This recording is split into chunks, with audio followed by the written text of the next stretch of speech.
মা তারার পুজোর সামগ্রী থেকে শুরু করে সব কিছু এখানে পাওয়া যাচ্ছিল। পুজোর থালা বাসন, তারপর মা তারার ফটো ফ্রেম সব কিছু এখানে পাওয়া যাচ্ছিল এবং তার পাশাপাশি পাওয়া যাচ্ছিল বাচ্চাদের খেলনা যাবতীয় জিনিস।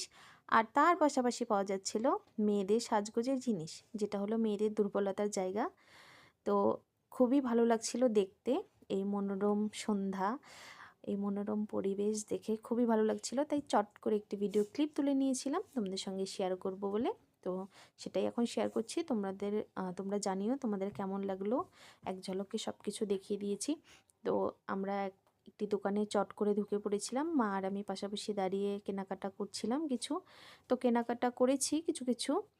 তো মা আর আমি কেনাকাটা করছি, আর বোন ওপাশে দাঁড়িয়ে ভিডিওটা শ্যুট করে দিচ্ছিল। তো ভিডিওটা আমি এখানেই শেষ করছি। তো সবাইকে জানাই শুভরাত্রি। সবাই খুব ভালো থেকো, সুস্থ থেকো, সাবধানে থেকো এবং ভালো লাগলে অবশ্যই